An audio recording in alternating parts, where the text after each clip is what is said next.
మోడీ గారు ఫ్యూచర్ ప్రధానమంత్రిని ఈయనలో చూసుకుంటున్నాడు. నిన్న స్పీచ్లో పవన్ కళ్యాణ్ గారు మాట్లాడుతుంటే కళ్ళు కూడా అటు ఇటు తిప్పుకుంటే ప్రధానమంత్రి గారు పవన్ కళ్యాణ్ గారినే చూస్తూ ఉన్నాడు. యోగి తర్వాత మా పవన్ కళ్యాణే భారతదేశం ప్రధానమంత్రి రాసిపెట్టుకుని కావాలంటే. మనం మోడీ గారిని చూస్తే ఎక్కడ చూసినా కూడా ఆంధ్రీ అంటున్నారు, శక్తి అంటున్నారు. అసలు పవన్ కళ్యాణ్ గారిని లేపు వదులుతున్నారు మోడీ గారు. అంటే ఫ్యూచర్లో ఏమన్నా ఒక్కరోజు పీఎం ఛాన్స్ ఇచ్చే అవకాశం ఉందంటారు ఆయనకి? ఒకవేళ అయితే ఎలా ఉంటుంది పవన్ కళ్యాణ్ గారు? మోడీ గారు ఫ్యూచర్ ప్రధానమంత్రిని ఈయనలో చూసుకుంటున్నాడు. వాస్తవంగా నిజాయితీకి గొప్పతనం అదే. నిజాయితీగా రాజకీయాలు ఉంటే ఏ స్థాయికైనా వెళ్తాడు అనే చెప్పడానికి నిదర్శనం మోడీ గారు. ఎందుకు మోడీ గారు ఎంత గౌరవిస్తాడో పవన్ కళ్యాణ్ గారిని, ఎంత అభిమానిస్తాడో. అసలు అతను అంత అభిమానించవలసిన అవసరం ఏం లేదు మోడీ గారికి. కారణం ఈయన నిజాయితీకున్న గొప్పతనం అది.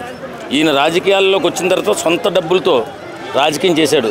సొంత డబ్బులతో పేద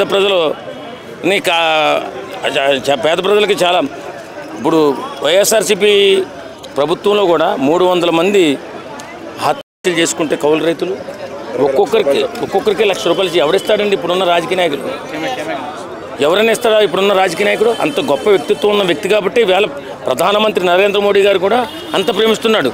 రేపొద్దున ఒక్కరోజు ప్రధానమంత్రి ఏంటి, తర్వాత ప్రధానమంత్రి ఆయన అవ్వచ్చు, లేకపోతే నెక్స్ట్ ఈయన తర్వాత ఇంకొకరి తర్వాత కూడా ప్రధానమంత్రి ఈయన అవ్వచ్చు. ఎందుకంటే అంత గొప్ప లక్షణాలు ఉన్నాయి పవన్ కళ్యాణ్ గారిలో. కాబట్టి ప్రధానమంత్రి కూడా ప్రతి నిమిషం, మీరు గమనించారో లేదో, నిన్న స్పీచ్లో పవన్ కళ్యాణ్ గారు మాట్లాడుతుంటే కళ్ళు కూడా అటు ఇటు తిప్పుకుంటే ప్రధానమంత్రి గారు పవన్ కళ్యాణ్ గారినే చూస్తూ ఉన్నాడు.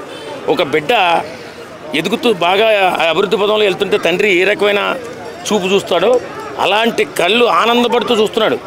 పవన్ కళ్యాణ్ గారు ఏ మాట మాట్లాడినా, ప్రధానమంత్రి గారి గురించి మాట్లాడినా, లేకపోతే మన రాష్ట్రంలో ప్రగతి గురించి మాట్లాడినా సరే ప్రతి చూపు కూడా పవన్ కళ్యాణ్ వైపే ఉంది. తర్వాత ఇంకోటి ఏంటి, 2 సార్లు దగ్గు వచ్చింది. దగ్గు వస్తే స్పీచ్ అయిపోయిన తర్వాత దగ్గరికి పిలిపించుకొని ఎందుకు దగ్గుతున్నాం అని చెప్పి ఒక చాక్లెట్ కూడా దగ్గు సంబంధించిన చాక్లెట్ ఏదో ఇచ్చి చాలా ఆనందపడిపోయారు. ఒక బిడ్డ తండ్రి బిడ్డని దగ్గరికి తీసుకున్నంత ఆనందంగా ఉంది ఆ సన్నివేశం కదా. కాబట్టి ఒకవేళ నిజంగానే అయ్యారు అనుకుందాం, ఒకరోజు పర్మనెంట్గానే అయ్యారు, ఆయన డెసిషన్స్ ఎలా ఉంటాయి? 2-3 ఎగ్జాంపుల్ చెప్పగలరా? ఖచ్చితంగా కొంచెం పాకిస్తాన్ మ్యాప్లోంచి లేపేయడం అలాంటివి అవి ఖచ్చితంగా చేస్తాడు. ప్రధానమంత్రి గారు అంత ఆలోచించడుతున్నాం. ఇప్పుడు నరేంద్ర మోడీ గారు అంత ఆలోచించడు. ఎందుకంటే అయితే అటు లేకపోతే ఇటు ఆలోచనలు ఉండదు. సజెషన్ తీసుకుంటారు. అనుభవజ్ఞులైనటువంటి పెద్ద పెద్ద ఆఫీసర్ సజెషన్ తీసుకుని ఇన్ని రోజులు టైం పడుతుంది.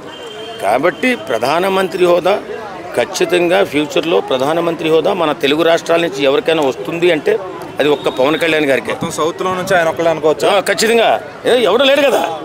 ఒక్క రాజకీయ నాయకులు కూడా చూసుకుంటే యోగి ఆదిత్యనాథ్ గారు ఒక్కడే ఉన్నాడు. మరి ఇండియాలో ప్రెసిడెంట్ కనిపించే వాళ్ళు ఇద్దరే ఉన్నారు. యోగి తర్వాత మా పవన్ కళ్యాణే మన భారతదేశం ప్రధానమంత్రి రాసిపెట్టుకుని కావాలంటే.